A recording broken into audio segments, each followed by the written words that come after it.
तो प्रिय विद्यार्थियों, आज आप एक कृषि का महत्वपूर्ण टॉपिक, काफी महत्वपूर्ण विषय पढ़ते हैं, कृषि का विविधीकरण। तो पहले कृषि का विविधीकरण क्या है, इसकी परिभाषा पढ़ेंगे। परिभाषा देखो क्या है। आधुनिक कृषि व्यापारिक कृषि बन चुकी है।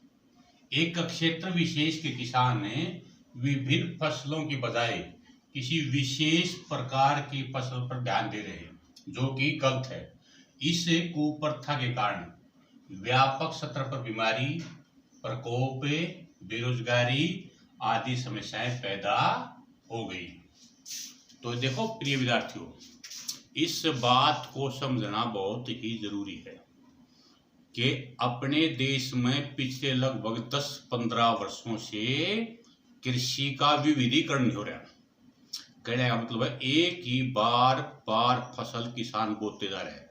जैसे रबी की फसल में तो ज्यादातर गेहूं की फसल बोई जा रही है और खरीफ की फसल में ज्यादातर धान की फसल बोई जा रही है। तो इस प्रकार बार बार एक ही फसल को बोने से मिट्टी के पोषक तत्वों की कमी हो जाती है। मिट्टी में खरपतवार ज्यादा होते हैं, भूमि की गुणवत्ता लगातार कम होती है। और इसमें देखो तुमने पढ़ा ना, इससे बेरोजगारी ज्यादा होती है और बीमारी ज्यादा होती है। तो समझने की बात यह है, बेरोजगारी ज्यादा कैसे होगी और बीमारी ज्यादा कैसे फैलती है। देखो भाई, अपना वस्त्र उद्योग निर्धारित किस पर है? कपास के ऊपर। भाई चीनी उद्योग गन्ने के ऊपर। दाल उद्योग विभिन्न प्रकार की दाल की फसलों के ऊपर है। लेकिन इन फसलों का हमें काफी कम मात्रा में प्रयोग करते हैं, अर्थात काफी कम मात्रा में बोई जाती है। तो इससे क्या होगी? बेरोजगारी बढ़ेगी। भाई मान लो हमें दलहन फसलों की खेती ज्यादा करते हैं, तिलहन फसलों की ज्यादा खेती करते हैं, गन्ने की ज्यादा खेती करते हैं, कपास की ज्यादा खेती करते हैं, तो क्या होगा? भाई चीनी मिल ज्यादा खुलेंगी, कपड़ा उद्योग के लिए कपड़े कारखाने ज्यादा खुलेंगे, दाल मिल ज्यादा होंगी, तेल मिल ज्यादा होंगी। तो उससे क्या होगा? प्रत्येक व्यक्ति को रोजगार मिलेगा। लेकिन इनकी इन फसलों की कमी के कारण क्या हो रहा है? अब लगातार बेरोजगारी बढ़ रही है, क्योंकि इन फसलों का उत्पादन अपने देश में कम हो रहा है। दूसरा बता, बीमारी कैसे होंगी? बीमारी कब होती है? जब हमारी खाद्य वस्तुओं में कोई चीज मिलावटी आती है। मिलावटी क्यों होती है? भाई जितनी मात्रा में हमें दाल की आवश्यकता है, दाल देश में उपलब्ध नहीं है। तेल की आवश्यकता है, तेल उपलब्ध नहीं। क्यों? क्योंकि फसल काफी मात्रा में कम बोई जाती है और उसकी आवश्यकता ज्यादा होती है। तो आवश्यकता ज्यादा, मात्रा कम, अर्थात उत्पादन कम, तो उसमें मिलावट आती है।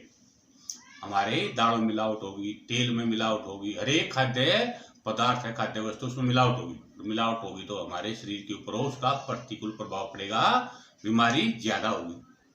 तो ये कुछ ऐसी बातें हैं।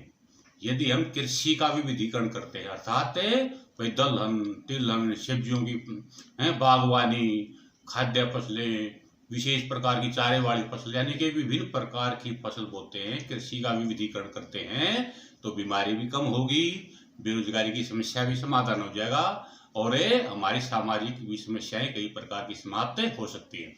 तो ये तो है हमारा कृषि का विविधीकरण क्या है।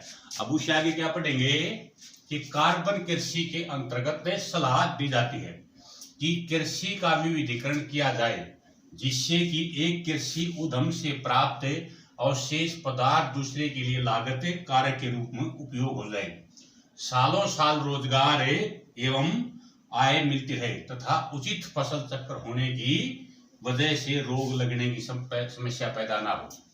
तो सरकार क्या सलाह दे रही है?